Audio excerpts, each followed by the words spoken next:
Welcome to RPG Reanimators, a podcast for GMs where we dissect horror scenarios and offer our experiences and advice to reanimate them at the table. I'm Lex.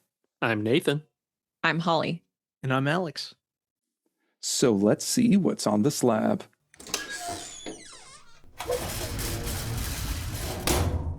The subject of this procedure is Jack Frost, written by Shane Ivey for Delta Green. In this scenario, Majestic 12 scrambles a rapid response team to investigate a sudden cold snap, which smothered an entire town in the winter under an aurora borealis. As with any dissection, we'll be discussing all the gross innards of this scenario, so from this point on, there will be spoilers. So if you're interested in playing this scenario, please stop here and share this episode with your GM so they can listen and consider running this for your group. We'll also include links for where you can purchase a copy of this scenario for yourself in the show notes of this episode. Now with that out of the way, let's begin our dissection. So, who wants to kick us off with what's going on behind the GM curtain in this 94-page scenario? Behemoth. I'll take it.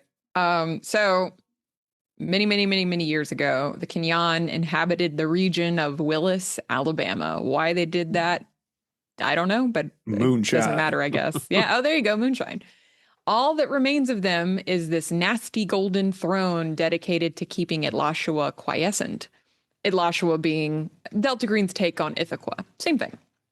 Years passed and some Native Americans settled in the area. They worshipped the throne. They gave it sacrifices. And then they were wiped out by Itlashua when they neglected their duties, which was very rude of them. Ain't that just the way? It really is. I hate when that happens. So now Willis is, a little podunk town in northern Alabama. The local crackpot is receiving visions of the coming of Itlashua and has attempted to warn others, but he was disregarded, of course, as all crackpots are, and the entire town was killed in an unnatural cold snap, which allowed him to say, "I told you so," but he also died, so. Majestic 12 has been brought in and doesn't realize that they are days away from Itlashua manifesting to drive them all mad. Now, wait a minute. Majestic 12? I thought this was a Delta Green scenario. Yeah, this is the only written scenario for the Delta Green role-playing system that has the characters playing the devious and underhanded Majestic 12. And we'll get up to all kinds of shenanigans, won't we? Yeah, about that.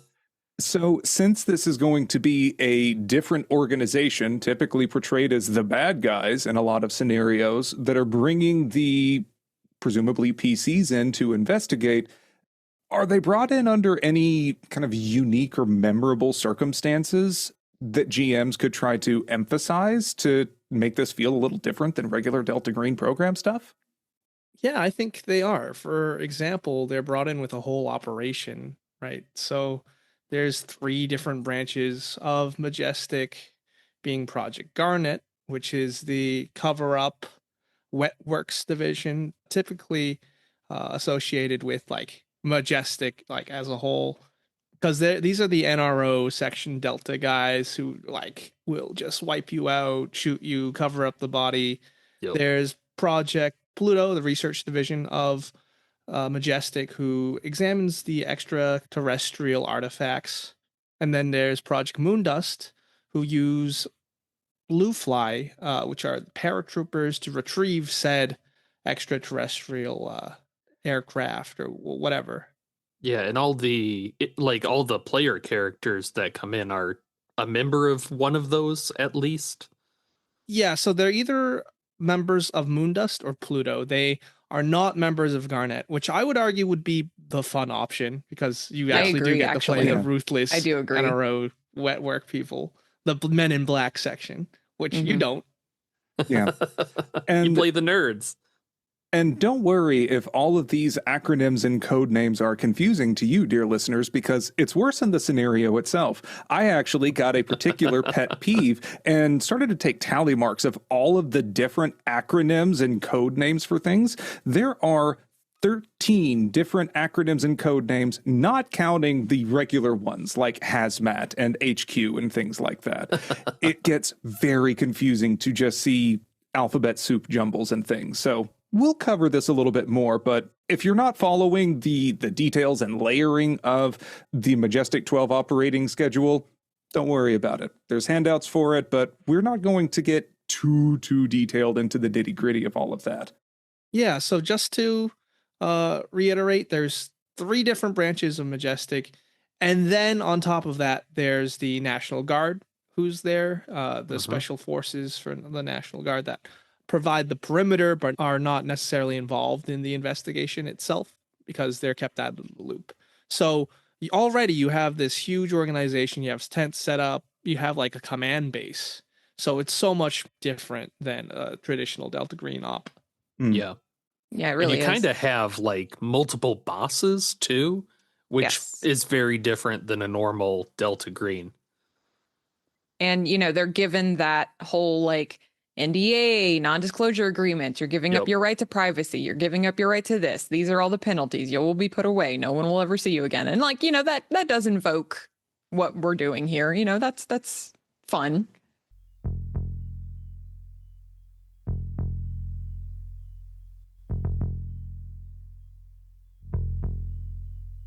Alex, you mentioned that the agents, or I guess in this scenario, they're referred to as researchers, show up at this HQ that is already decked out and things. Do we want to sort of move into the key locations that the PCs are going to be exploring while they're in this scenario?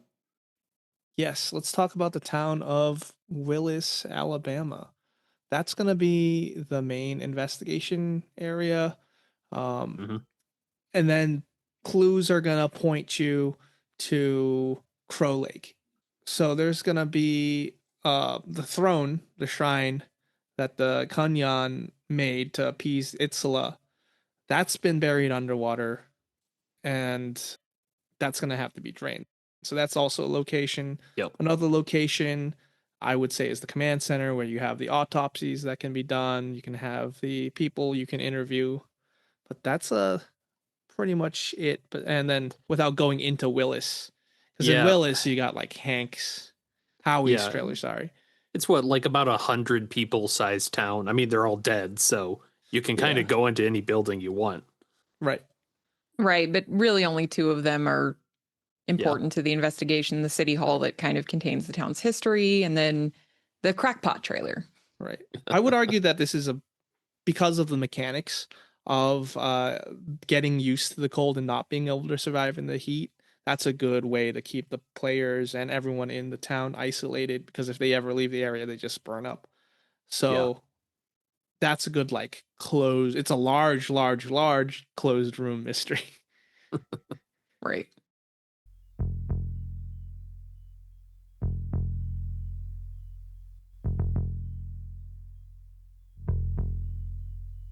You mentioned that everyone in the town is dead already. So are there any real NPCs that the PCs are going to need to interact with for the duration of the scenario?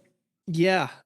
So they have to deal with the bureaucratic hell that is dealing with the middle managers and the supervisors. And then there's 2 NPCs that they can interview to find out a little bit not even find out a little bit more. They don't even know anything. You can't find out anything from Eddie Thorpe and Ellie Forrester. It's just, here is the thing. Doesn't go anywhere. They find out is, they can't get into town. Super fun. Those are family members that have a loved one in town that died, that demanded to get in. So they break through the National Guard barriers and get detained. So I don't even understand why the researchers are interviewing them if Majestic's Garnet division is going to do that, because they're Wetworks.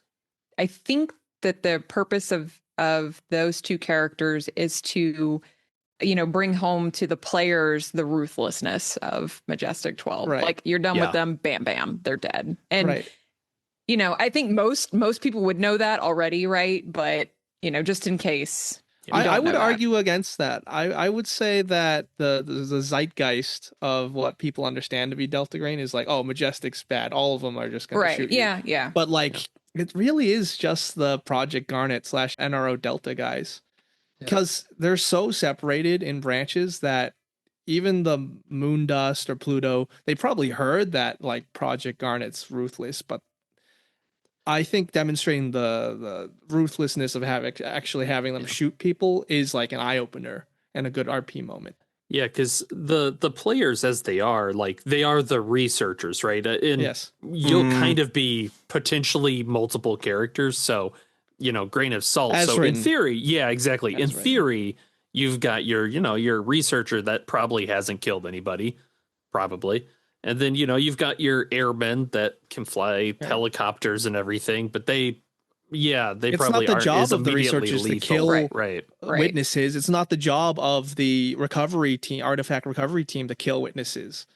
That is just straight up Project Garnet. Right. And I think, honestly, this is kind of the extent of the majestic feeling in this scenario. You show up very well equipped, you have tons of resources, there is lots of bureaucracy, and they said, and you interact with some NPCs that do not give you anything, and then they are, as written, they're disappeared, and it can trigger sand loss. Or you can just have the researchers leave the room, and then 2 pops are heard a little bit later. So you can highlight that, oh yeah, we're not the good guys here. And then the rest of this just kind of proceeds as a regular investigation, more or less. I would say the only thing that kind of sets that apart with that is Agent Harris, who I think is probably going to be the primary antagonist as written of the guy in charge.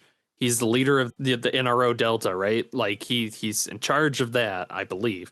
Yeah. And he's actually put in charge of all of the investigation. Right. Yeah.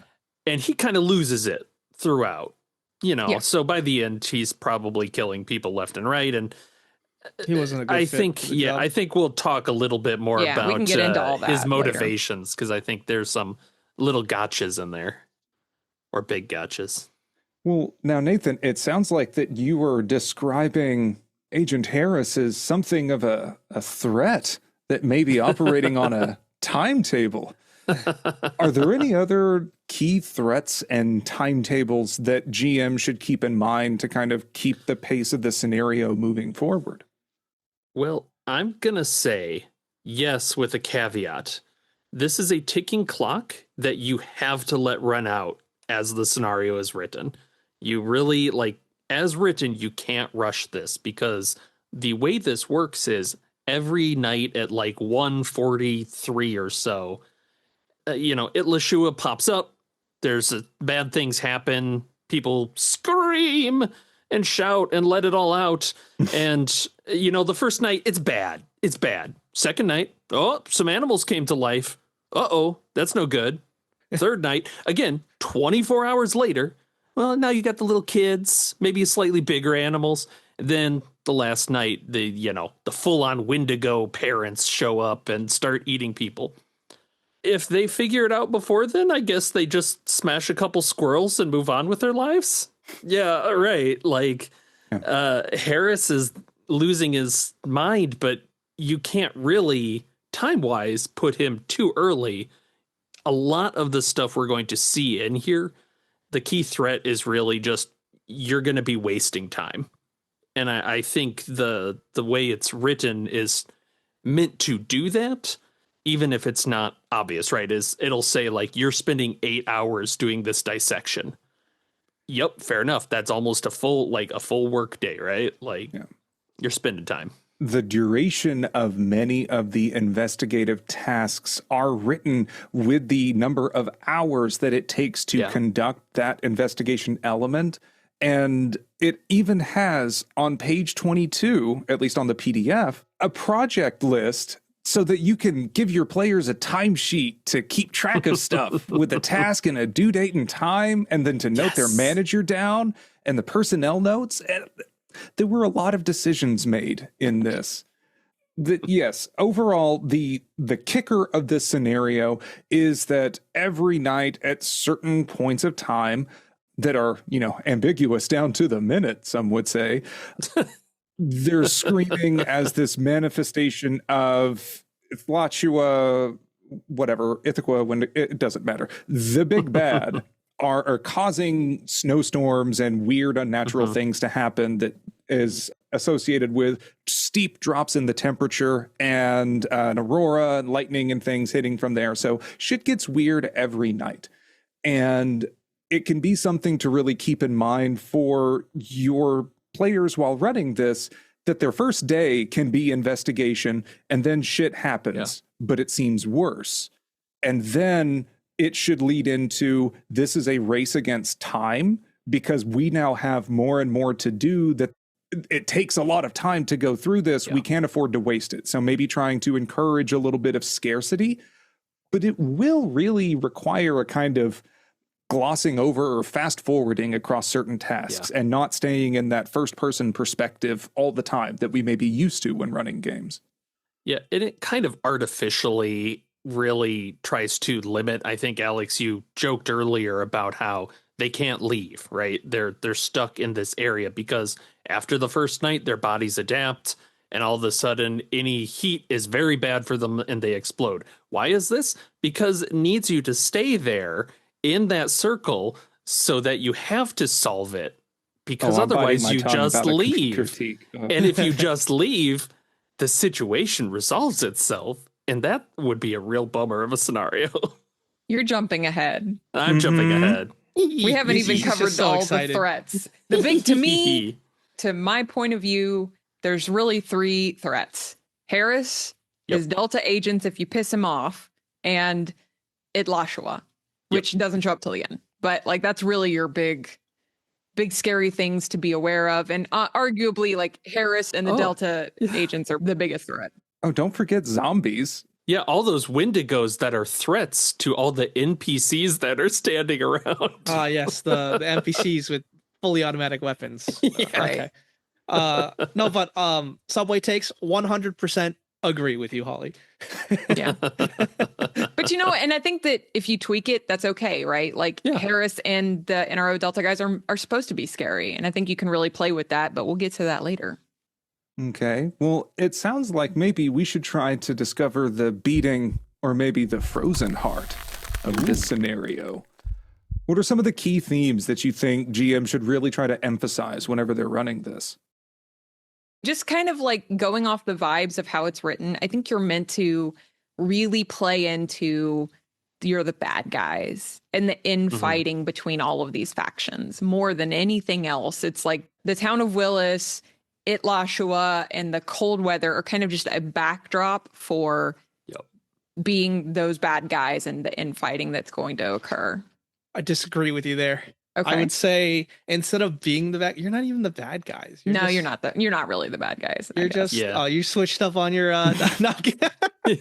Well, you're adjacent to the bad guys, and you support the bad guy. Like, you're part of the organization. All in all, I would agree. Like, you're trying to do your best at your job in an organization that is desperately falling apart, because history-wise, because of the Greys kind of abandoning the fungi from Yugoth abandoning their agreement with the government because of the events of because of the spoilers. Because of the events of I'm gonna bleep you out.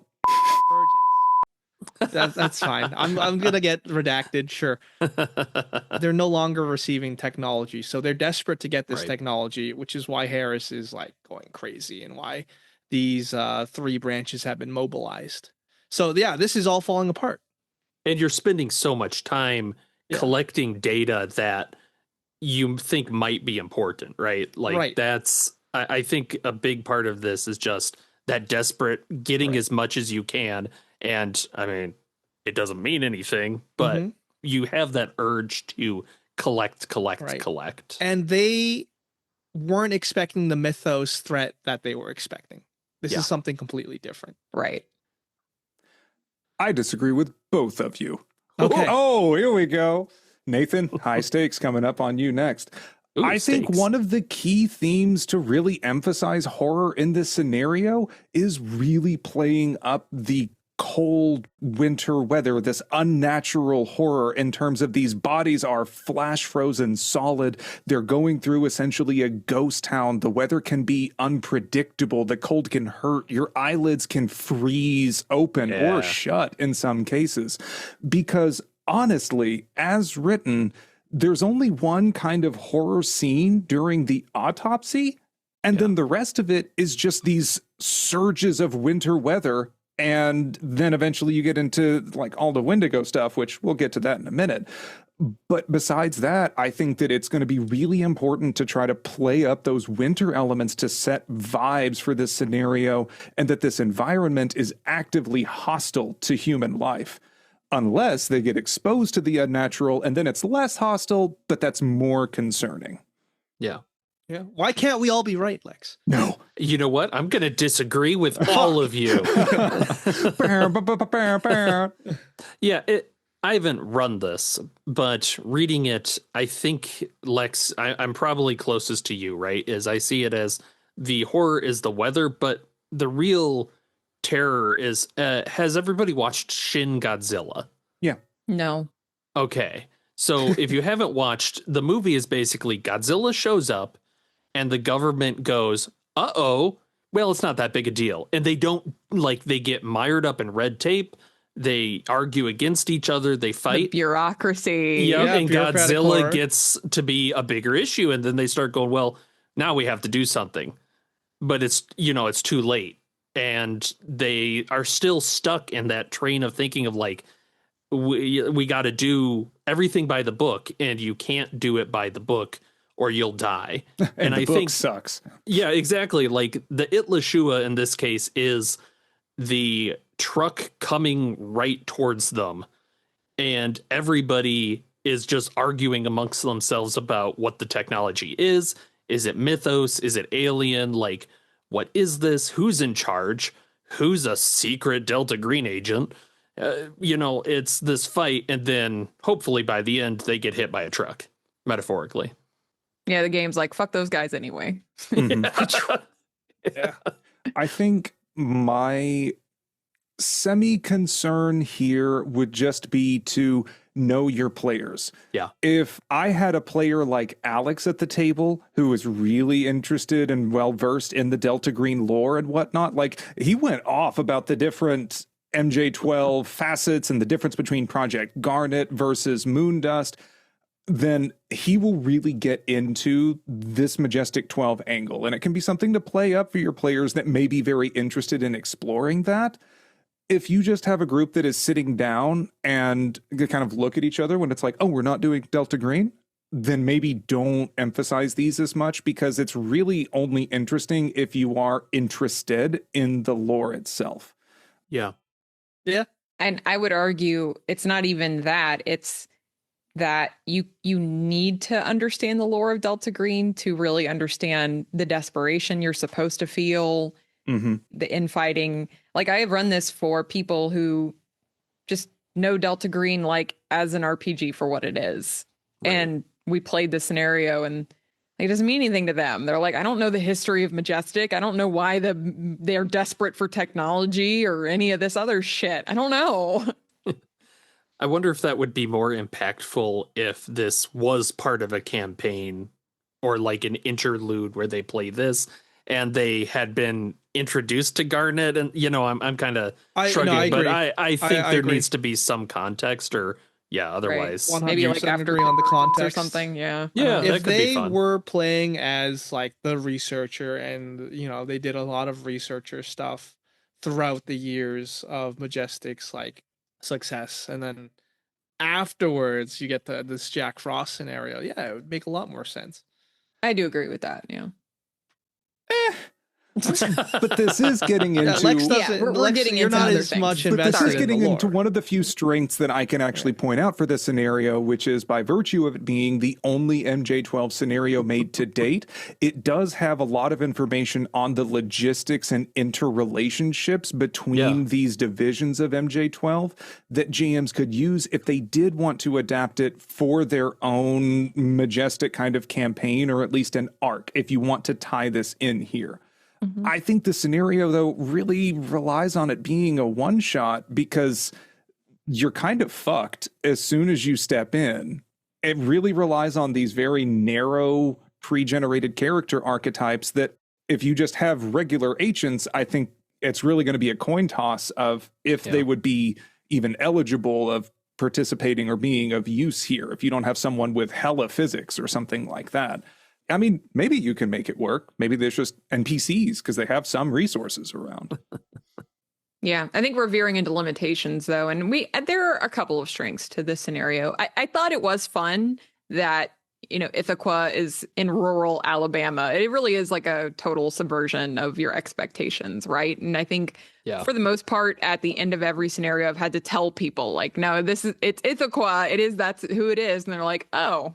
I would have expected to go to Alaska or Canada if that were the case. So. They don't have the naming rights for that. Yeah, sorry, whatever. Y'all, we are using it interchangeably.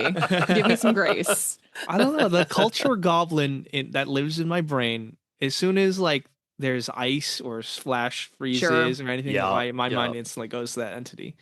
Sure.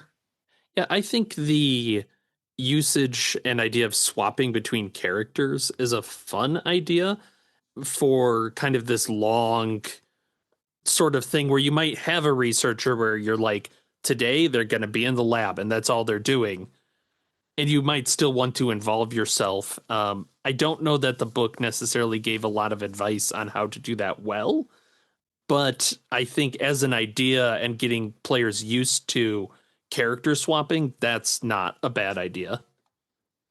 I was actually going to list that as a limitation just because some of the backstories and motivations for the various pregens are kind of lengthy. And depending on who you pick as the alternate character, you are demanding your players familiarize yourself with two very different PCs that have their own motivations and their own kind of secret agendas potentially, that the scenario requires players to do a lot of homework anyways if they're going to be a researcher.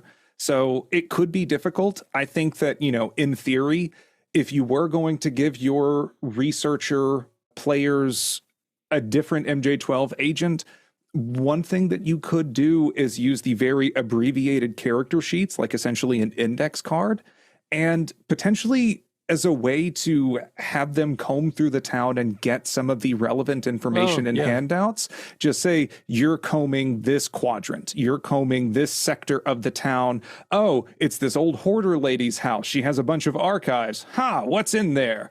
And that could be a vessel essentially to get them to discover certain clues that otherwise you have very little motivation to encounter as researchers. I don't know. Yeah. I vibe with that. But we're still in strengths. I'm trying to be positive for right now. I think there's some good creepy scenes in here, right? Like the person at the lab that just mindlessly takes off their protective outfit and starts chomping down on the dissections. Like, cool. The nighttime freak out. The first time that happened. You just say that because we caught you doing that last week. Come on now. It's so yummy. We already talked to HR about that. No, they're the one I was eating. You can't use any more of our human resources. I mean, I love the idea of eating the flesh of a frozen victim, but like, how can you actually eat that without breaking your teeth? Yeah. And I do wish that was followed up on a little bit more, right? Like you kind of have the one time you do it, and it's like, well, and then they just drop the thread. Bring it on. And I do think like when the howling started, when I played, that was very cool of like, oh, yep, we're in the middle of it right now. And we are amongst a bunch of people with guns and itchy trigger fingers and anxiety issues. And I'm more scared of the people around me than I am of the cold. Right. Like, I think that's pretty cool. Plus, there's a bit where dead fish can attack divers in the lake. Now, it does say they don't do anything, but I think that's kind of fun. You get an ew. It's a minus 20% for ew fish, ew. Can we like take a second and just talk about the eating the scene? Because in the fucking scenario, the author's like, yeah, they can feed on this woman's fetus. I'm like, it's a little try hard. It tried extremely hard to be edgy there. This is a pretty decent segue to get into limitations because, that scene was just really odd as written for a couple of reasons.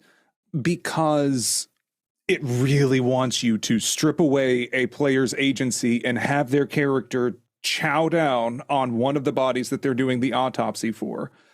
And in doing so, it also suggests that the NRO Delta guards or whoever in there will shoot that PC dead unless someone tells them no. So it encourages GMs to potentially kill a player's character after you have stripped their agency away from them. That's a really good point. And like it's I think to your point earlier, Nathan, like it really assumes that you're giving everyone 2 player characters, because there are several instances like that where it says Harris is getting paranoid. If any researcher talks back to him, he's going to throw him in the brig. And it's like, cool, they're fucking gone. What are we supposed to do here? Yeah, I just don't get the reasoning here, besides edge factor, because like they can't even cut into the body of these victims because they're frozen solid supernaturally. Yeah, they're at -5 degrees at all times. And they stay that way. Yeah, they stay so that like way. how can you extract the fetus to even eat? It's like a jawbreaker. Well, a literal jawbreaker. And here's the other part of that that's confusing to me, right? Why does NRO want to shoot the person doing this? That's another part I had with Harris as well. They're crazy. But why? This is Majestic 12. If somebody starts acting weird, I would think the reaction would be, that's interesting. Yeah. Let's see where that goes. We need that information. Yeah. What did you see? Let's go deeper. Put them in containment. Push. Yeah, exactly. Like, why is Harris like, he is a brake pad the whole scenario of, nope, can't do that. I'm going to shoot you if you do anything. But does that make sense for Majestic to want that? That baffles me. That was like, wait, he's accusing people of being Delta Green, but this man is acting a little bit like he's in Delta Green because he's trying to stop all the investigation and blow up the thing. Yeah. To his own people, which doesn't make sense. Yeah. I should not, as a GM, I shouldn't have to phone a friend who has a degree in nuclear engineering to understand. How many times have we done this? I've run this like 5 times. I only had to make the call once, but it wasn't even good. Like I told her, I was like, I need you to help me understand what it's even telling me. And then the bottom line is shit's weird. But the scenario doesn't really give you that. It just keeps throwing technical stuff at you. And I'm like, what are we talking about? I haven't taken physics in 20 years. Yeah, exactly. I think that Ivy did a lot of homework in terms of writing this scenario to come up with lots of different things and science terms to throw out here. But it ended up being so complicated that the scenario kind of demands the GM and the researcher players to have similar amounts of technical expertise as their characters themselves. I have a lot of critiques about the handouts and things, and like I'm right there with you, Holly. I think that if they want to go into the science-y parts, then it should really have included some kind of a GM call-out box for kind of layman's terms. What does this mean? Yeah. If you have players that are asking questions and are really scientifically inclined, I love that journey for them. But also, what are you going to tell them? Aside from just rereading the heavy box text or the heavy text all the time. It doesn't give you interpretations. Well, and what is the usage of the handout, right? That's, I think, the key limitation I think there is. I think the research is cool, but what actionable information do you get from knowing that there was a spike in radiation? You can't stop it. You kind of already predicted the second night when it happens at the same time. Does you spending a bunch of time in handouts help people get anywhere, or is it a red herring? What do people think? It is one of many red herrings. This scenario relies a lot on red herrings and misdirection to make itself seem more complicated than it actually is. At its core, there is very little mystery and investigation to be done. You explore in the town a bit. You find a couple of scraps of paper that point towards a couple of individuals, and you follow low frequency resonance and you follow some science stuff. Dig up a chair. Yeah, that is pointing to something under the lake. And that's it. But it throws so many science-heavy handouts that are almost indecipherable that they, like Holly said, the only thing they tell you is shit's weird.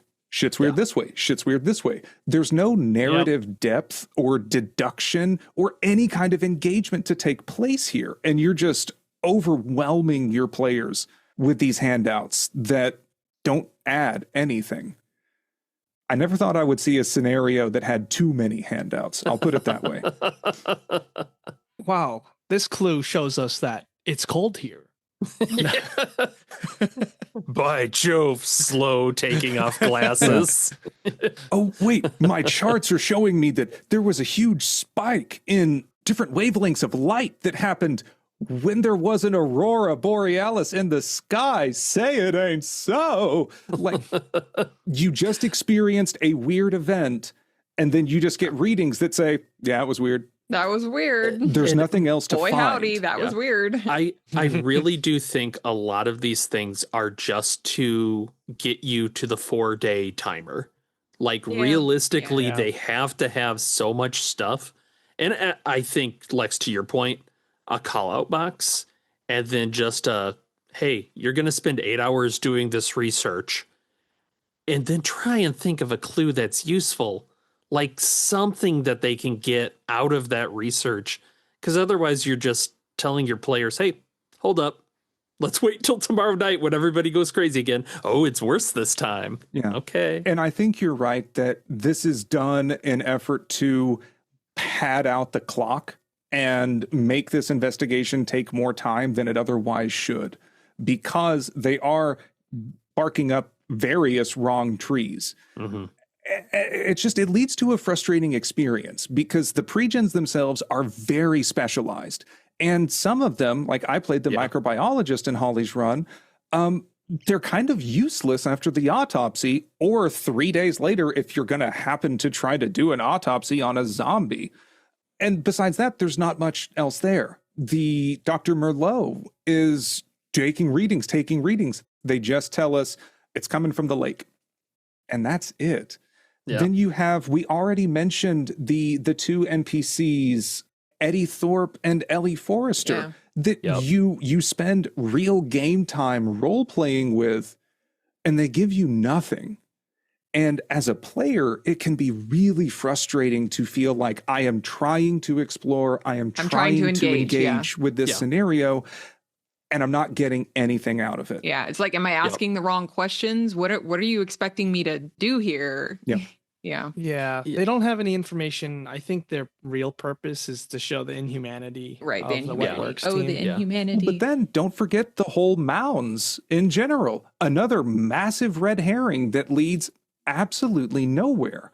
That there's so many things that, like, I think that it's intended to simulate, like, if this were a television show, then you could be like, oh, damn it, there's nothing here. What else is there? And then they find some kind of clue.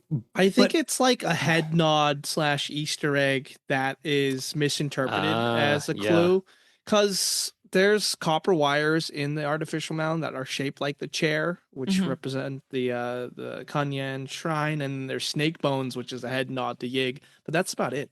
But that's Howie, who he's like, he digs up the mounds and puts this stuff in there because he thinks that that's what they want. Somebody does. It said that Howie did it. Yeah. Okay. He digs up Hiram's mounds to put the things in there, which I also have ideas for how you can spice this up. But bottom line, this scenario has a lot of flaws. And I can be here all night just kind of going off on it, but I want to just stay focused onto the elements that we can actually try and improve to make this a successful game for GMs. One of the massive flaws in this scenario, in my, dare I say, our opinion, is relying on Native American mythological figures that are just mythos entities, like several other Arc Dream scenarios. That is really tired and doesn't really feel great. Yeah, I think that, we're kind of past that era of RPGs, and, I'm not a member of any tribe, but my understanding is most of the First Nations tribes where the Wendigo lore originates have said multiple times, please stop using our religion and lore in your fiction, your stories, your horror, because you're not doing it right anyway. So, Yeah.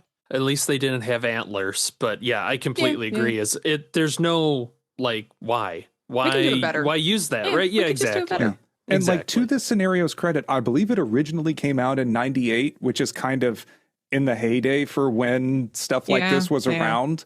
But I think that if you're wanting to run this by today's standards, there are a lot of handouts that are related to Native American, big air quote, like studies and things I just would not touch with a 10-foot pole. And I think that it is very easy to redress some of the things in this scenario to do it better. Kind of spoilers. Remember whenever Holly said that after she has run this, she has to explain, oh yeah, that was Ithaca, basically, because it's not very apparent unless you're Alex with a spidey sense for the mythos and you're like, that's it. It can be something that you can redress very easily. And I think that you can run this with very minimal Native American tie-ins, if none at all. Are there any other limitations that we wanted to cover before moving on? I think we mentioned it before. There's no reason for the investigators to be there if they do nothing. Eventually, the big guy shows up, raptures like a fifth of the people, and then it's done. It's a little Indiana Jones of let's. The PCs don't affect the event in any actionable, interesting way. Yeah. I think kind of expanding on that too, the scenario overall is kind of shallow. Not only do the PCs actually make no difference whether they were to show up or not, things just happen. But even in the very beginning, it kind of irritated me a bit that this scenario just happens because it does. It just says mysterious forces or conjunctions of energy occasionally allow Ithlachua to manifest briefly in an area far from its Arctic prison. The people of Kinyan established a shrine to keep Ithlachua quiescent. A sacrificial victim's life force changes the fluctuation of dark energies that compel the Windwalker to depart. That's it. There's no real background here. Yeah, like why is this happening? Why now? You know, I don't Because know. it's a setup that was thought of. But I think that this also opens an opportunity for a lot of changing, that like none of this really needs to be permanent because it's not rooted very deeply. Yeah. Well, I mean, maybe this is just because I just watched Welcome to Derry, but this is Stephen King's It, right? Like it's something that happens X amount of years. Why? Because at least that they had a meteor. This is just kind of like, I don't know. It does. I would say a personal limitation here is the scenario recommends that willpower and exhaustion are tracked, but there's not really fleshed out mechanics of when willpower should be taxed or charged. Like sometimes it says con ×5 for exhaustion, but doesn't exactly explain what happens. Usually exhaustion happens in the base rule book for like pushing yourself and working like 2 days straight. But everyone gets to go home and sleep in their little bunks. So that's not a situation where that happens. And research that would take 16 hours or 8 hours can be split up amongst multiple PCs. So it won't. There is no rush unless you have a change where the supervisor's like, no, you're going to be working around the clock, forced labor, just like you're not going to sleep. But, It was also weird to me that the rolls suggested to ward off against frost damage, essentially, were POW based, as if my willpower can protect me from getting cold. And that just truly felt like that's a con ×5. Yeah. If you fail that, you're taking damage and you're slowing down. Maybe burn some willpower to force yourself to keep going. That I fully agree that there could have been some much more fleshed out rules to make this kind of more engaging and cinematic for players. On a similar note, too, Nathan, related to something that you mentioned earlier, the scenario really seems to assume that all of the PCs will get affected by what I'm just going to call this permafrost condition. Yeah. That like they get caught out during one of the main events and then their body temperature starts changing out of whack. They get super hot and regular temperatures and all of this stuff that's detailed in the scenario. I'm not going to bore you with here, but it says it a couple of times. And then by the end, as you get to this shrine under the lake, it says probably all researchers had their body temperatures drastically reduced by the first incursion. And if you're gonna do that, tell GMs to do that. Like, if you're going to assume that that's what's happening to the PCs as a way to tie them into this area, then I think it should come with explicit instructions to have at least the first incursion really catch the PCs off guard. It's odd. Yeah, and this is definitely something we can talk about in the reanimated thing. I'll just like mention this as like a tag on to yours. Is I think almost every time I've played it, you have this established perimeter that they're told like they followed the trail of dead things and then drew a perimeter there. And every time I've run it, people are like, we're gonna leave the fucking perimeter like right now. And then it's like, danger's coming. Why stay here? People died that stay then here. do we still have the effects? I mean, I guess it's a GM call. Anyway, we can get to that. And why would we had that exact same problem of like, we should leave, and we show the guy in charge who's aware of the danger, and he goes, "Nah, we have to stay." You can stay. It's not. Yeah, it's but it's also like, why? Why do you like when all your scientists are telling you this? What's your motivation here, bud? Right.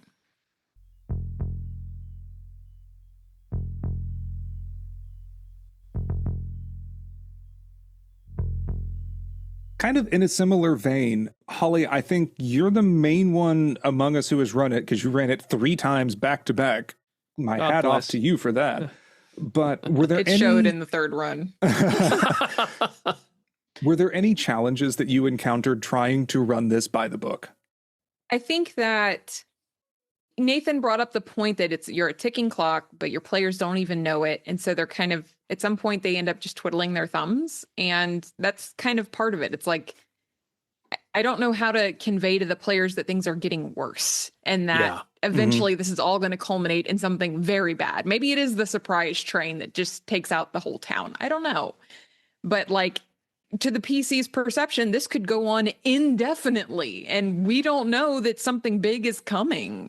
Which put a pin in that for reanimation. A friend of the podcast had a really good idea for that. And like vectoring players to the mound in the lake can be a bit of a struggle too, because they get hung up on the mounds. They're like, well, it's the mounds. Let's excavate the damn mounds. And then you finally figure it out. And the big thing to me was the scenario, the only option provided is that they built a cofferdam to excavate the throne. And then they also mentioned that it would take days, multiple days.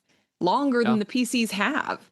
And then they say nothing else. And I'm like, but what do they do then? What is the solution? I was audibly screaming when I read that section because it says there is a dam, but it doesn't drain. So instead, have them make a roll to determine that they could try to build a cofferdam around. Like, just let them drain the dam. Like, why is that difficult? You saw it and then made it harder than it needed to be for no reason. See, our GM just let us use some of those cool helicopters that players are playing as pilots of, and had us hook up basically just a winch to it, right? And pull it out with a helicopter. It's like, great. Much cooler, and it's easy. Is 16,000 pounds and 20 feet tall, as written. I don't think it was quite that big for us. Yeah. The descriptions of this thing are really confusing. I wasn't going to mention this in limitations, but like, I think that GMs are going to need to kind of decide what is interesting to them and roll with that. Because as written, this thing is like literally the fucking Iron Throne from Game of Thrones. It's enormous. Apparently the book says it's surprisingly light. So whatever that means. Yeah, 16,000 pounds, I guess, is surprisingly light.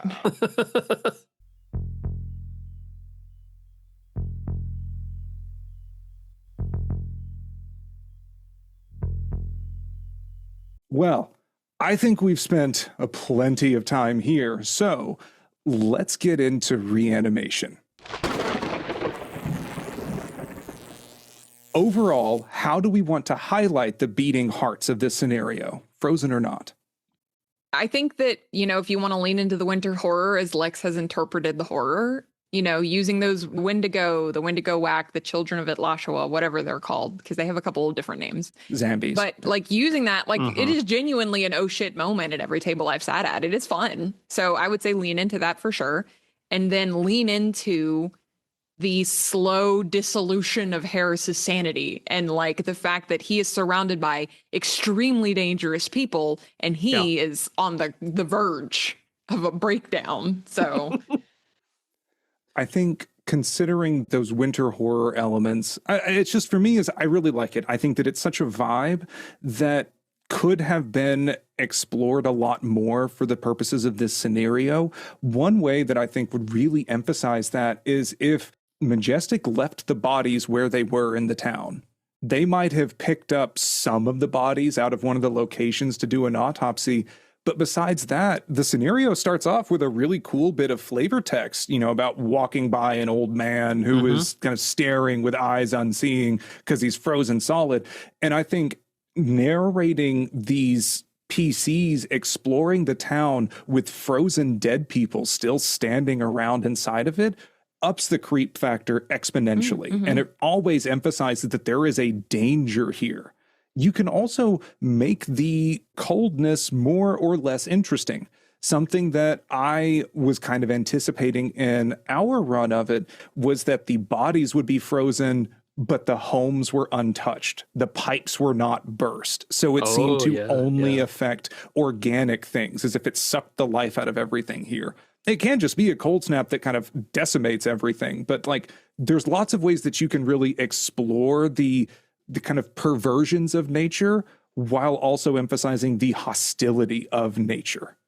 Yeah, and to add on to Lex's point of highlighting the environmental horror, highlighting the cold, maybe you can have technology fail, and that's what they're relying on to being warm. Show the effects of frostbite on people. Obviously, you might have to push back certain events because after the first night, everyone's just immune to the cold, which I believe just takes away the horror of the cold. So you have to pace it well.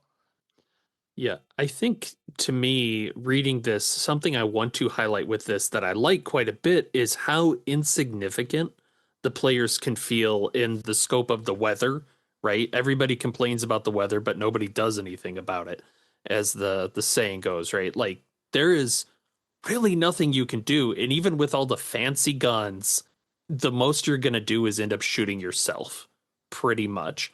And I think that's a really interesting sort of thing. If you don't go towards, well, the guy shows up at the end and we can shoot him. Maybe not. But I like the scope of the threat. I think kind of getting into that for inspiration related to emphasizing environmental horrors, there is a book called The Indifferent Stars Above, which is essentially kind of a narrative retelling of the Donner Party. It's horrifying. So good. And I will adamantly say weather can be considered cosmic horror whenever people are just in the situation with uncaring winter that is sapping the life out of them. But I think Alex raised a really great idea, too, that I just wanted to mention real quick, because even though this is in the 90s, so you can mention some 90s tech, I love that even if the PCs are getting unnaturally acclimated to this cold, their technology is failing. Like their walkie-talkies, the buttons are breaking before they are getting depressed. So you now cannot radio back for help. You're isolated here. That's great. Being able to make any man-made things start fritzing out and failing. We've already established that like a lot of the scientific readings don't really matter that much. So really emphasizing that your toys don't work here anymore. And I think you could even like seed doubt in your players of like, could purgatory go off the way we expect it to? It's been exposed to these extreme temperatures. Could the helicopters actually fly in these conditions? You know? Helicopter Start asking for luck rolls for the helicopters to even work if you want to try to use those for a speedy escape. Yeah. Another way we can highlight the bureaucratic hell portion of the themes, the beating heart. By living in America. You can have a lot more open air, just like disagreements, arguing, yelling between different branches. You can have people requiring their equipment that they're requesting that needs to be signed off on by a superior officer. That's all too unwilling. So, yeah, if you want to get more into that conspiracy bureaucracy angle. I think you can also really emphasize that with, I imagine, Majestic 12 focusing a lot on terms of, it kind of makes me think of Weyland-Yutani in the Alien universe, that everyone is vying for that top spot and willing to throw anybody under the bus in order to get there. the scenario makes a mention that it's unusual that Harris is in charge of this investigation. So bring some of the other NPCs like Bimmel or others who are trying to pull them aside and start seeding doubt that, oh, those escorts that are following you around have been assigned to kill you after this is done. If you do this for me, if you report to me and not Harris, he's losing his cool, can't you tell? And give them some layers of kind of intrigue, and not knowing who to trust could be an interesting way to kind of up the tension and paranoia in this. I like that. Yeah. Yeah.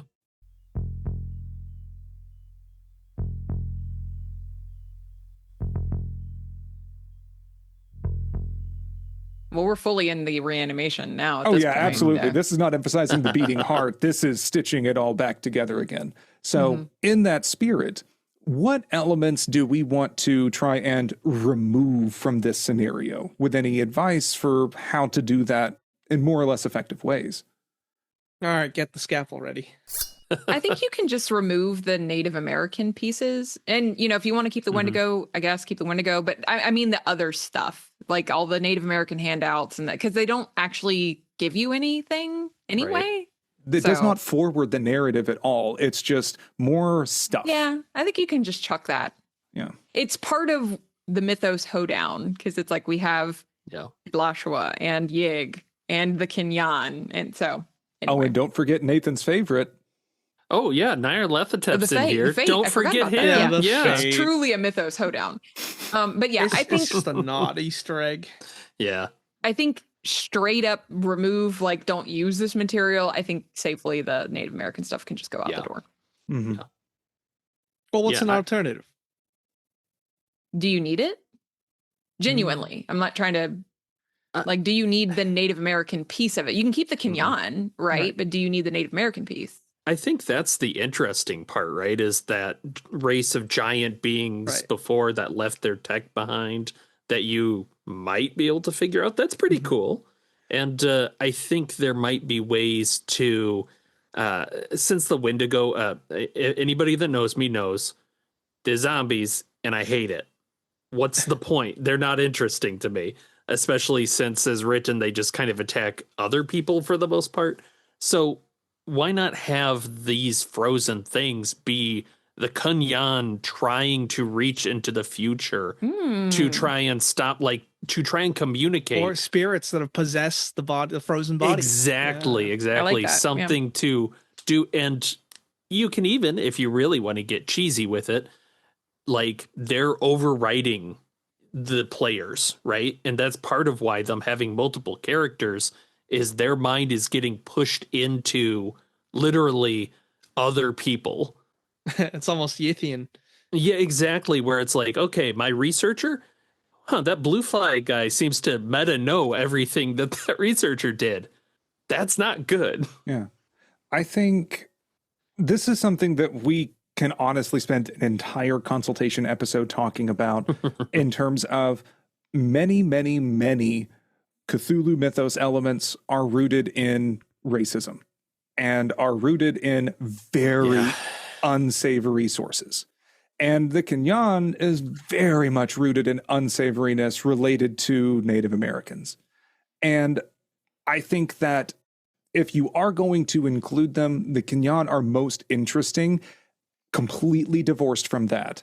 And they are just subterranean peoples that are really fucking tall and have access to bizarre technologies and things that are just very strange. And so you could absolutely include the Kenyani element without having the Native American nods, especially like any of the books or the big air quotes articles, totally unnecessary. In terms of the art, which I'm going to get to because Holly has some awesome handouts for this scenario too, you can just drop the one that specifically has kind of like a Native American call out person in it and just say these are kind of signals that people are getting, because Kenyani can communicate telepathically. So maybe this is, you can take a page from another Delta Green scenario that heavily features Kenyani, not doing spoilers, and bring them in here for a slightly different kind of mythos hoedown as they're trying to steer the PCs into doing this because they don't want to do it. Their numbers are Yeah. so few, they can't afford to sacrifice themselves anymore. There's too many of us. I think as far as removing things, I think honestly you can remove all of the science handouts and just give your players a big picture overview of what they're seeing instead of giving them data that either they're going to struggle to interpret because they don't have the knowledge of their PCs, or if you're like Yeah. me, you have a player that actually takes the time to interpret all that data and then throws a ton of scientific questions at you that you don't know how to answer. Yeah, I agree. I think that a very important part of critically reading and preparing to run this scenario is going to realize how bloated it is with unnecessary details, both in terms of the write-ups, in terms of the townsfolk and like knowing their histories. They're dead. No one knows. No one cares. Nobody needs that. And then, as we've mentioned numerous times, there are a ton of handouts in this that communicate very little. Again, I think that it's clear that Ivy really did a lot of homework to give a lot of contextual information and make this a very science-heavy scenario, but it's more than a little overwhelming, and many of the handouts are superfluous. It's prioritizing verisimilitude over plot. Yeah. There's such thing as too much. Yeah. How do you feel if this started a couple days in, where the researchers had already spent the time gathering this information, kind of beginning that process of standing around and stuff? Because realistically, a lot of the time up front is going to be them taking readings that I think we've said don't matter ultimately, other than saying it's weird. Oh, but that would just snowball the entire first problem with this scenario, which is you sit your scientist players down and then give them a stack of 4+ different handouts, say, have fun reading, to let them kind of decipher the other people's accounts of things, and then just shift focus to someone else. I think this kind of dovetails into what we would add. And I think all of us want to see more investigation that actually provides information for the PCs to take action. Yeah, I agree. So, what if, Nathan, I kind of like latched on when you said this is like dairy and this happens every 30 years. Then let's have a town history of that and a hint at like escalation. Yeah. You know what I'm saying? Like, it's kind of hard because it's but you get that in the TV script that you'll find for some reason. It's kind of hard because, if a town of 100 people all die overnight, like, I don't know if a whole town's going to be built up again over and over and over again every 30 years. I don't know, but I think you can it's always just hand-wave 200. Yeah, it's 200 in this. So they do kind of go that like somebody got hit. But yeah, I agree. It's but you could tough at sell. least signpost that things are getting worse. Like the first year it happens, 1 guy. This next year, 10 guys. And then at the end of it, the entire town is done. Yeah. And then it's like, well, what's next? Because this is clearly not over. I don't know. Well, that's giving stakes, which I think is something that's important for this, right? Is right. Part of it is if you were to do nothing, this goes on for a few days and then Lashua leaves. But why do that? Why not have it be the case of you are looking at this and you're realizing, looking at this data, that this is not even approaching the upper limit yet. This is going to keep getting worse and worse every year. And now you at least have something where you have to go like, do we try and solve it right now? Do we tell our superiors that they could solve this and then have them choose not to? Like, can we damn ourselves to Majestic just so they can get this technology that they may use for good or they may just not? I think that is a very good idea to give them sort of an abbreviated history that they can get by delving into the area a little bit more. One of the suggestions that Patrick had made, I'll go into more details on this when we get into the actual changes section, but to really emphasize that this is getting worse each time. Not only is it expanding in area, but it's dropping in temperature more and more.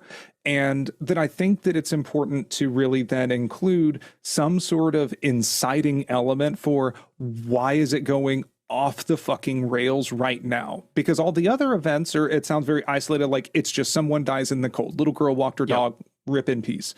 But then now you're getting multiple auroras back to back, and it sounds kind of like it's hitting critical mass, that you can have Howie have fucked something up. Like he attempted a ritual. Oh, sure. And that's what sparked it. That's one of the suggestions I'll get to in a bit. But like, I think that GMs will really want to make digestible handouts to condense a lot of information down into just some actionable narrative to keep your table moving. I'm going to ask you all to bear with me for just a little bit, but I sat down to try and think of how to weed these handouts down. The first bit, whenever it tells you to give researchers these 4-ish handouts in terms of like what is known, the reports from the plane, that's really easy to condense that into a single handout. I'm going to include in the show notes of this episode that can just be a single page that's, this is what people are saying, it's not these things, and move on. You don't need to know the hows and the whys, just tell that it is. And then that's whenever you can give them another handout that is telling them, like in terms of meteorological reports, the situation is getting worse.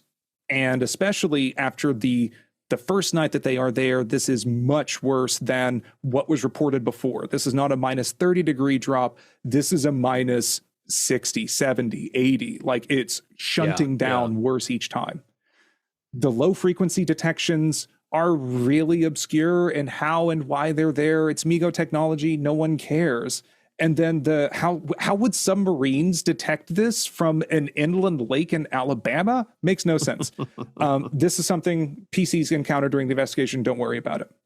The radiation readings are pretty useless in terms of the handouts giving you, 4 kilometers, it drops down. Here it's a little higher.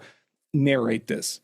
This is something that you can tell PCs, if you want to put it down to a roll, maybe put this player map on a grid and say, on a failure, it's these 4 squares of the grid is where the radiation is most unusual. That includes maybe south of the town and some of the lake. If they get a success, then they can tell they're zeroing in more on the lake than the town proper. Yeah. All of the complex SR box, SLF microwave analyzer, HR infrared, these words and things are all completely superfluous. They all communicate the same thing. Shit's weird during that weird thing that you just saw last night. There's no more deduction or mystery to be solved from them. And so really, you can just tell your players in like 3 sentences. Actually, no, I should say, Patrick actually did the calculations that these handouts would require, and he made his own handout for like if they did the math that we can include in the show notes for this. So shout out to Patrick or Oxford Coma. But honestly, you can summarize all of those handouts with 3 sentences. Every monitoring device directed at this event spiked to astronomical levels. There's some kind of chain reaction happening that should be producing massive levels of energy from positron collisions, turning matter into pure energy, roughly equivalent to the detonation of 34 Fat Man atomic bombs, which is vanishing just as quickly as it should appear. The only thing remaining is a fraction of the radioactive fallout that is blanketing this area in a snow. And then just let the players use radioactive stuff or their ELF meters to zero in on the lake. You don't need any of that other stuff that makes this way too technically tedious. And you can still tell them that it took them all day to realize this. Yeah, but you don't need to burden your players with it, because that is a huge limitation or issue with this scenario. Okay, I'm done. I want better tools or clues or something we can give players to point specifically to. It's in the lake and not the mounds. Yeah. And even like, what do they do with this chair? Because people are, rightfully very suspect of this chair. Nobody wants to sit in this chair. But it tells me it's good. And they may resist, not just because it's an unknown thing, but they don't realize that it's actually their salvation. And it's like, how do you signpost that? I don't know. Right. Aside from the vision it's that one person visions. gets. One person. Or Howie's like drawings. And I think the solution to that, give them more visions. Yeah. I think that it's weird that it only happens once in the autopsy scene. Yeah. And then it has you asking, like, what are their POW scores? The person with the lowest POW might get another one. Make it tied to willpower. Like, let them dream. Yeah. give them hallucinations while they're exploring that they can just be very quick snippets. And it's like, you enter this room, people are screaming as snakes are tearing their bodies apart as they sit on this obscure relic. And there's books piled everywhere. I like that. Yeah. Like just quick flashes that you can deliver a lot more cool narrative that way. Yeah, that might be a fun tie-in with the Kundian, like, kind of taking control and trying to communicate, They're right? pushing those visions onto exactly, the players. like, or just you're out walking and all of a sudden your buddy turns to you and starts saying something in a language that nobody knows and trying to sketch something out and what does that mean? And then he's gone, right? Like, very limited. Oh, draw something out in the snow.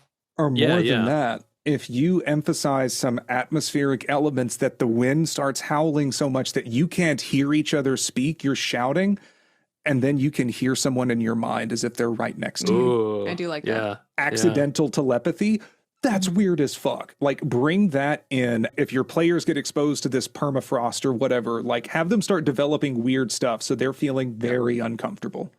Well, and that's really good as a kind of enticement too, right? So if we're looking at this from the Majestic level, they want something that they can use, probably militarily, because that's kind of Majestic's aimish, right? So why do they care about this for the most part? Maybe for a cold weapon, maybe. But yeah, I like that idea of telepathy a lot, because now the question is, what got you that? Can we replicate it? What can we do? And to pile onto that, if Harris is also getting these visions, that could explain, like, he's going insane because of them. And he can't interpret them correctly. He is perceiving it as a threat, which is why he wants to destroy this throne and destroy anyone who's, like, threatening to utilize it or something like that. Absolute cinema. That's genius, Holly. I love it.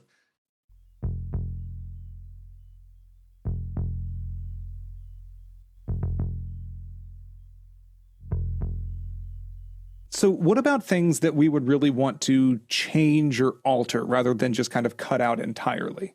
Yeah, I would definitely change the punishment from getting shot to being contained, being put in a cell to study, to just like highlight what kind of bastards you're working with. Like these scientists with no morals, of course they're going to take their own person and put them in a containment cell and study them, poke and prod them.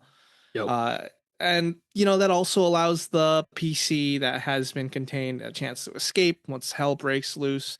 If you do decide to use the zombie route or the Ithaca Itzala attack route. I think that the PCs themselves need a smidge work. Like Skylar's side quest says, gather extraterrestrial phenomenon, but there is none. It specifically wants an extraterrestrial organism, alive if possible. I get paid less if it's dead. But there is none. Yeah, there is none. Like, I think that you really should cut down on the obvious red herrings in this to at least give your players some way to feel like they're contributing to their character's narrative at a minimum. Yeah.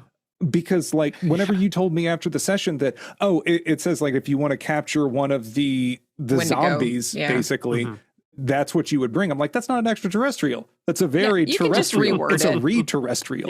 You can definitely reword that. And also, I would give them more stealth. I think that all the PCs need better skill spread. You don't need one PC with literally 3 skills in physics. You just don't. Like, spread out the love. That, and I think, if you are going to have one red herring, it makes absolute sense in terms of verisimilitude that you would pick who you got to go down here. So a microbiologist may not be the most relevant. That this isn't microbial. They didn't know that. So, damn. But give that PC some fallback skills that would still play into an investigation so that they don't feel out in the cold. I think kind of with that backstory thing, there's already the basis for friends within the group, right? Like some of the researchers know blue fly people back and forth. I think that's a really fun opportunity to have them be friendly, and you're in a bond-rich environment, and now Harris is in charge, and he is throwing anything to get you guys to find anything. And if he is to kill a blue fly agent that you happen to love and know, he doesn't care. you could play up a little bit more of a personal side of this. That could be fun. Yeah, I would agree with Nathan there. These departments have worked with one another in the past, and it makes sense that they do have working relationships. Even with NRO Delta, even with Harris. So that could make every choice a little more weighty. Mhm. I would make an NRO Delta PC, like lean Oh, into, they yeah. get to be the man behind the gun. They get to I put like the that. bullets into the Mhm. witnesses. And it's like, wow. Yeah. And that works twofold. Yeah. Because it adds more player conflict when everything goes down. It takes less pressure off the GM. And it adds a little more variety, right? They're Mhm. not just researchers. They're the people who also clean up. Yeah. This is all great. I really, really like it because it's also an opportunity that you can have the players say, who do you recognize here? Like you see a familiar face. Let everyone kind of create an NPC that they may not be friends with, but they have been on an operation before and they Yeah. are familiar with. Because something that is highlighted in the scenario repeatedly is that as these nights continue, everyone's paranoia starts going up through the roof and people are trigger happy and kind of everything is melting down. That if a GM were so inclined, they could really play up these bond and relationship mechanics of like, I don't know who to trust. I think that that's something that is a real hallmark of Majestic 12, that they are about secrets layered on secrets, even more than Delta Green. Yeah. So who can I go to with this? Because I don't feel safe. I need help or at least a way out because this is not looking good for me. If you want to add even more tension, just manifest Harris's accusations, and one of your blue fly people is actually a Delta Green agent, and they've heard of Purgatory, but they don't know what it is, and they've said, find out what you know and dismantle it if you can. Yeah, that was man. great whenever Yeah. you did that in our run of it, that it instantly made that PC much more interesting because, we're like, oh my God, this guy's losing. He's talking about Delta Green, this is mole, whatever. And then whenever Dan was like, well, as a Delta Green agent, we were like, oh shit. Yeah. What do you think about having the players actually play some of the higher ups? Because one of the things we see, right, is there's a lot of like pushback of, no, you can't do that. You must do it this way. Yep. Would it be interesting to have somebody be Oh, yeah. Harris Yep. and then having all these people Yeah. calling him being like, Harris, figure this out or you're dead. Right. And Bimmel, go figure this out. Because Bimmel is Right. there. She's your boss, but she is investigating useless things. And it's like, well, could she just be a player character? Like, why can't I we be think so. Bimmel? Yeah. I I agree. think that would add a layer of complexity that's much needed. Good, healthy complexity. Because you get to lean into the theme of bureaucratic hell, right? If you make a decision as someone who is a manager and that ends up killing like 10 people, that's on you. Mhm. And that's going to make Mhm. people upset at you. They're going to, maybe there's a mutiny, and like, that's so cool. Maybe you have to beg the higher ups for additional resources. And that might be a way for you to emphasize the disposability of potential player characters. If you make a slew of pre-gens that players may fall into, like if your main researchers get basically thrown in the brig or killed in some way, this also gives you license to be a little bit more lethal with the scenario, then give them Bimmel or Harris or someone else. But like with Harris, You just threw some scientists in the break. What are you doing now? Harris is at 25 sand, and he already has an obsession that whatever this is here has to be destroyed. Like, by the time that the PCs would likely be dying and you would be giving them replacements, like, make this feel more desperate, that it could be Right. very fun to role play. You could, copy Paul Fricker and make this scenario like Full Fathom 5. That's literally where what I was thinking. everyone is a playable PC. Mm. Yeah. Yeah. No, I like Like that. if your player character dies, gets unalived, unlucky, just tell them, hey, who do you want to play as next? Anyone in the camp, anyone you want. And then you just give them the character. Yeah, I like you that, just may yeah. need some blank kind of template character sheets, Right. and then just give it to them. And maybe as a GM, you can just keep a mark of what day is it, and this is how Right. much sand they will have left to really give those characters a bit more fragility. Right. Yeah. You're no longer playing as an individual. Yeah. You're playing as the organization, which is cool. And a lot of the information that is kind of skewed towards certain players too. I think that's one of the things I like about this is you could then jump into somebody that knows about the super weapon on the base. Right. And you didn't know anything about that before. Yeah. As a player, that'd be And like, that's interesting. oh shit, you know, like this is so cool. I didn't know we had that. Yeah. There's a death ray here. It probably won't work, but neat. Meta narrative. You're just a Kunyan sorcerer hopping bodies right now. Let me like pilot that, this guy. I do think we talked a little bit about motivations, but if you're going to be jumping around, I think kind of understanding like what does Majestic want out of this, right? Like we kind of talked. Do they want samples? Do they want like I would think they'd want the throne, but I don't know. Do they want information about how to do things? So what do we think for motivation here? Like, are they data collecting? I'm pretty sure it's the data collection. They want to utilize it. They want to milk it for all its resources. Yeah. Data collection and then acquiring technology if they can. That we are not here out of the goodness of our hearts. And that Harris is trying to advocate for blowing up the only kind of reward we can get for all of these efforts and all of the person power that is now dead in the snow. We need that fucking chair. We need that stupid house-sized dentist chair because I'm going to put it in the garage and it's going to stay there and I'm going to look at it. Like it doesn't matter for their end goal, but I think that that's the argument I was trying to use as a Majestic agent, that we can't destroy this because then we have nothing. We have nothing to show for this here. Yeah, I think making sure your players understand where Majestic is in this timeline and how truly desperate everyone really is to find something, to please the bosses, to not get killed. Yeah. And kind of to that degree, I wonder, you kind of show up and it's already like, oh, you've collected all the bodies, like you started doing things like you mentioned before. Like, let's have the players, part of their work is getting the bodies, like actually experience the thing. And that's kind of why I was like, well, why can't we play Harris? Like, he's the one that's experiencing the thing. Right. That's who I want to be.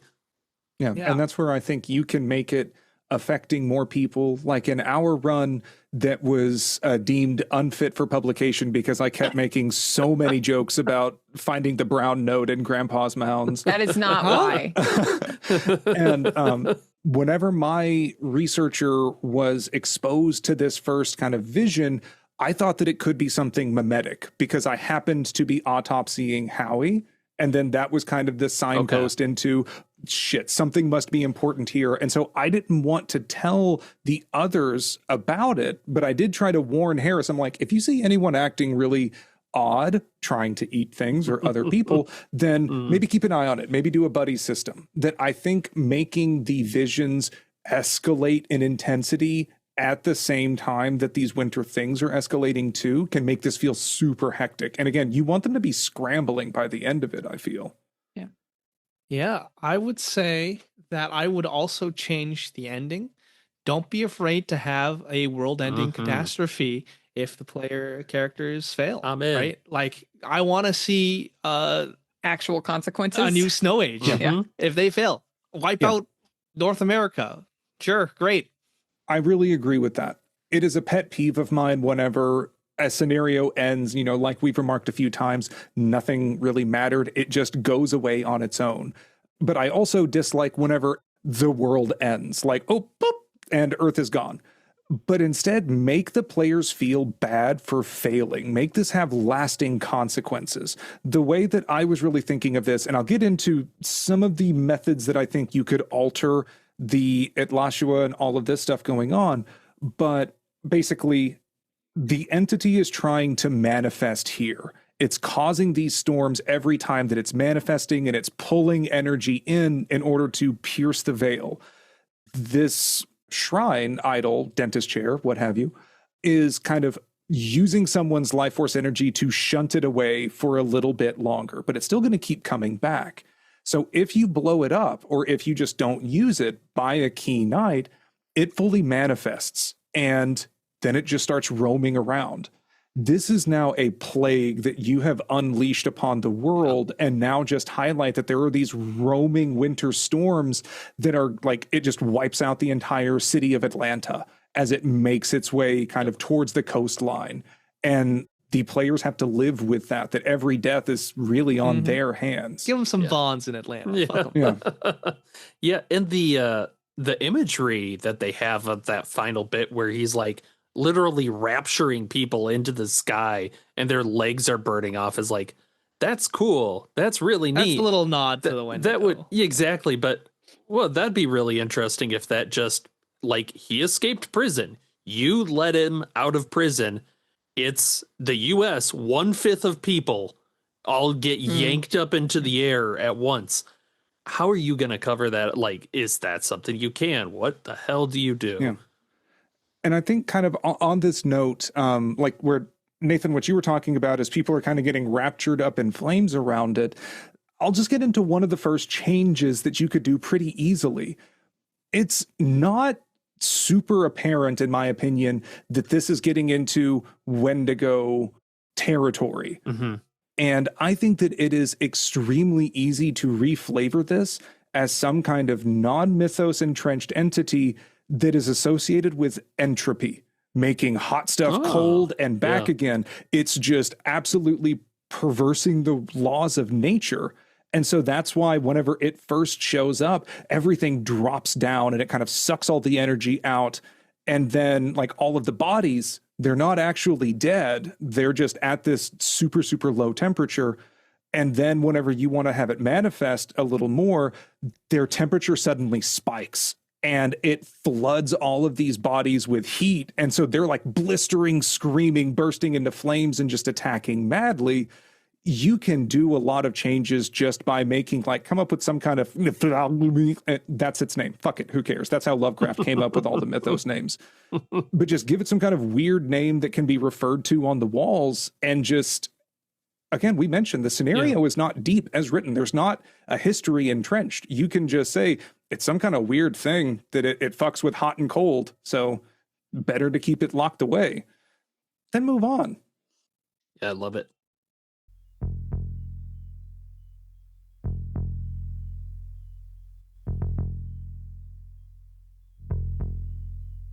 Let's talk purgatory. It's definitely introduced. I guess when our play, right, like people know about purgatory. Well, it's mentioned. It's basically a thing that weapon? the super weapon that won't really do much against the main guy. Which why Except even if let you them get a shoot crit, it at him? yeah. Yeah, you got to crit. It's one of those like, okay, I guess like it's not interesting. Whatever. At least for our play, it was introduced in the beginning, and people were like, that's there. But there's not a lot of play in the middle with it, right? Like, do we think there's something we could do with that where it goes missing? So like Delta Green literally tries to heist it in the middle and you have to stop that. Like, is there something? Because this is supposed to be a multi-session sort of thing, I think. If you give one PC the objective that they're Delta Green and their job is to destroy it, that does kind of help you have that interlude of like, this is a person trying to deal with this, maybe. But no, I agree. As written, it's like a little bit like introduced in the beginning and then only it's basically zombie insurance is how I read it. It's like, you have all these zombies coming in. This thing just annihilates wet materials. So pointed at something juicy. Good thing we have our zombie killing device. We won't turn it on until the very end, though. Which is funny because I think every time I've run it, like people run straight for purgatory as soon as the Wendigo show up. Like everybody they're like, wants that. We're just going to use that then. Great. I mean, you tell them you have a super weapon, they're going to want to use we a have super to thin weapon. out some employees. We don't want to pay their pensions. I mean, it's the thing you hate in every superhero movie where it's like, Iron Man, you have a kill everything laser and you punched a guy for 5 minutes? Use the laser, my dude. Yeah. I would simply point a laser at the mouth. Pretty much. I also like near the end, it mentions like, oh, Merry Christmas, because this ends on Christmas. I think that could be a fun theme to kind of play around with where these researchers might have families who are going, where the hell are you? You know, it's Christmas. if you want to do a different take on Idlashua, why not some kind of twisted Santa Claus? Ooh, make it thing? like Krampus or something. Yeah. Fuck yeah. I like that a lot. Yeah. Have y'all ever seen Rare Exports? It's like a Yes. Norwegian film. And they Lot of like they're naked old mining and men, they yeah. find like what they interpret to be Santa Claus, but they're like trolls or something like that. They're the elves. Yeah. Yeah, and so that's like, that idea of like some mythic creature is coming through, or Krampus or something. It's a little bit fun, like a little cheeky at that point, but why not? Make it a Christmas scenario. Yeah. The wind is howling. Coming from everywhere. Fire the super weapon. Fire the super weapon. It's in the skies. Just use it on me. Damn. Let's see. So for some other changes, I'm going to shout out Patrick once again for actually doing math that I was not about to do when I sit down at a role-playing session. But he came up with a neat idea to have the cold snaps increase in severity by about 98-degree increments each time. Ooh. Because I think that the PCs hear tell of the first incident, and so the first night that something happens, they're expecting that. And you could really emphasize that it is worse. It is bigger. It is colder. And so it was minus 68 the 0th night before they show up. It's minus 166 the first night that they get there. The second night, Jesus. Yeah, it's minus 264 Fahrenheit. This is the temperature that ethyl alcohol will freeze. So if they go into Harry's bar, those liquor bottles are shattered. That should be very concerning for any of the researchers. Nice. By the third night, it could hit minus 362 Fahrenheit. At this temperature, oxygen will freeze and nitrogen will start precipitating out of the air. So it may be difficult to even breathe once they get back into the area by morning. And then they would be able to do some math, and that by the fourth night, this would hit minus 460 degrees Fahrenheit, which is an actual apocalypse happening at 0 degrees Kelvin. That should be impossible.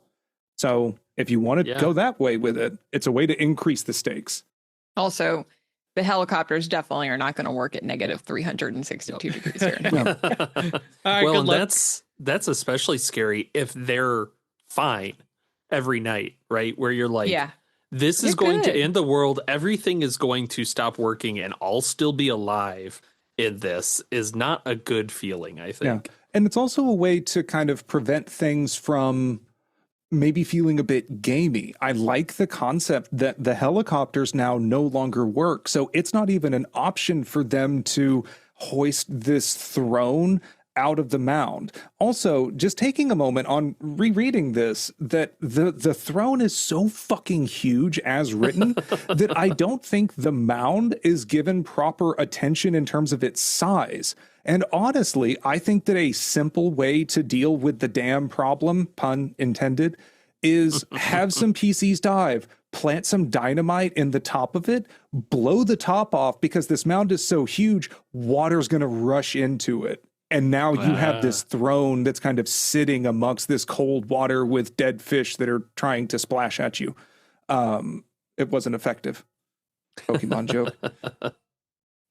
The throne's pretty cool, though, in terms of, like, it's basically, I mean, can we be real? The Kunyan, they're Cinnabites, right? They made a chair that, like, spikes you, but keeps you alive as it's doing this kind of torture-y thing to keep evil forces away.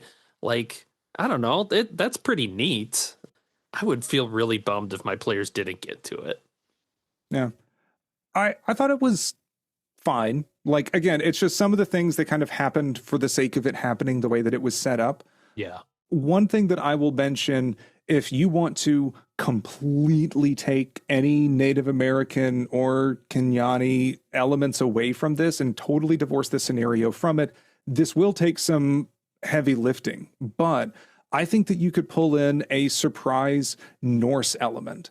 So maybe Grandpa Hiram is a World War II veteran who was there whenever they stormed some of Hitler's bunkers, and you can tie in stuff like the Thule Occult Society for a kind of Hellboy angle, and he took some souvenirs with him whenever Hitler was trying to collect all of this unnatural stuff, and some of those things ended up being much more unnatural than others.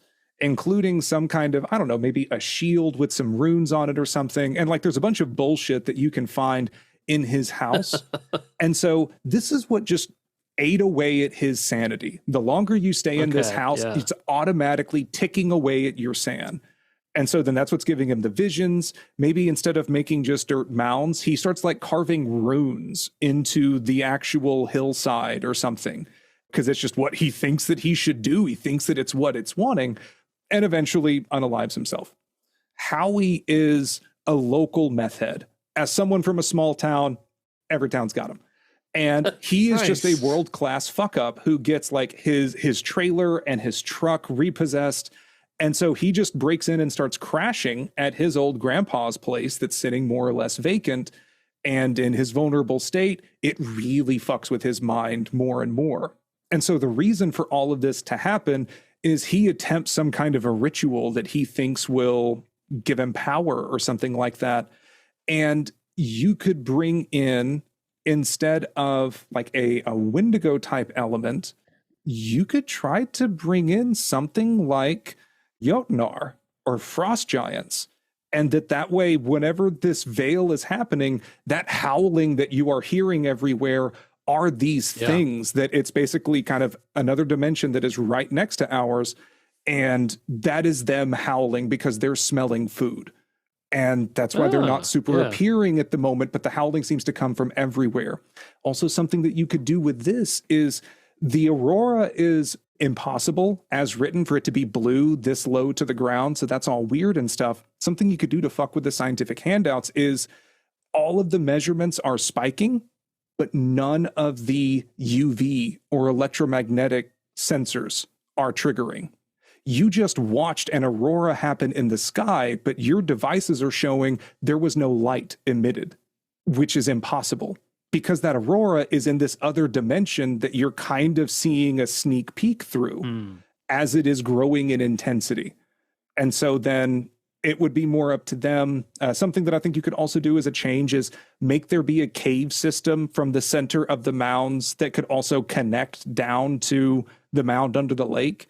I think is an easy way to make the mounds not just a waste of time, but maybe that's where Howie or someone stored more of these relics there. So they need to try to get there to stop this ritual from just continuing to propagate and bringing in some stuff that way. I'm just sorry. Now I'm imagining them trying to take the chair out through these long hallways under the mounds. Pivot. Yeah, I like the idea. The only thing I'm disappointed you didn't say Nyarlathotep. Oh, next time. I mean, you can bring in Loki, which yeah, no. I would never tie it like directly into, these myths are real, these ones aren't, but something that you could easily see, like if somebody saw that, they might make legends that kind of mirror on top of it, I think is my barometer for stuff like that. Yeah, the Frost Giants isn't easy. I think that's a really smart, like, kind of mythos thing that would fit nicely there of like, tall guys, big chair, cold. Yeah. And so then, nice. You could like remove some of that history of it having recurred. Like, again, you can do with this as you will. I am not going to run this scenario, but this was an idea I had to completely remove a Native American element out of it. Yeah. And you can just throw in something like, why is there Norse shit happening in BFE, Alabama? So thought that would throw your players for a bit of a loop there.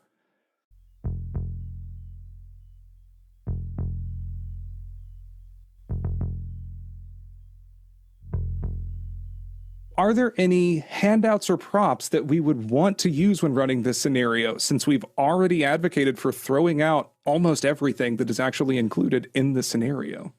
I came up with something kind of on the fly as we were recording, where I thought that it would be fun to send your players the non-disclosure agreement that threatens their lives and all that they hold dear before the game as like a contractual, like you agree to play in this game type of thing. Yeah, that's very fun.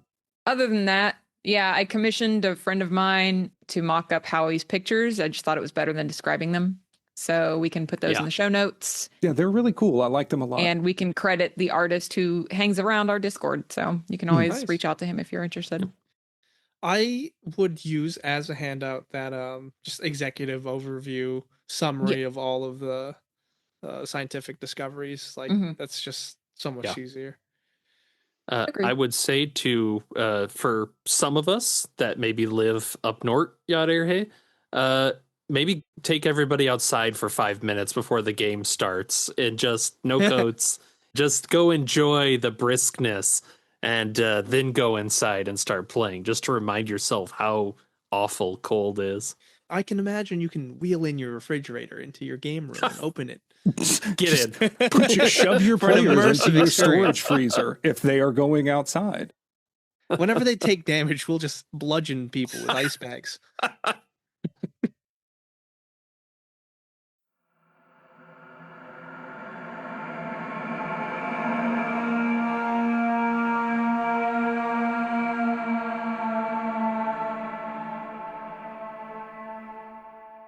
We hope this mad howling, seemingly coming from everywhere, has been helpful in bringing this scenario to life at your table. Be sure to check out our show notes of this episode for links to get a copy of this scenario for yourself, any RPG resources we can share, actual plays of the scenario we recommend, a couple might be coming out soon, as well as an invite to our lab's Discord server to discuss more reanimations. We also post these episodes and resources to our Patreon that's free to follow, or if you like, you can make a charitable donation to help us keep the ominously flickering lights on at the H. West Memorial Mortuary and Laboratories. We'd also like to give a mad howl of appreciation to our newest Patreon interns, Born to Be Wrong and JS. Thank you for supporting us. So until next time, thanks for listening to RPG Reanimators. Where your games can die. Or live. In the cold.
I just love putting that asshole on the throne. Everyone puts Harris on the throne. Welcome. Everyone puts Harris on the throne, except for Lex. Except whenever a player 99 crit fails the sand roll at seeing Ithlachua manifest and lose 100 sand in a single go. That was very fun. The chair was very comfy. I think we just pushed Harris out of a helicopter, which was also very satisfying. Nice.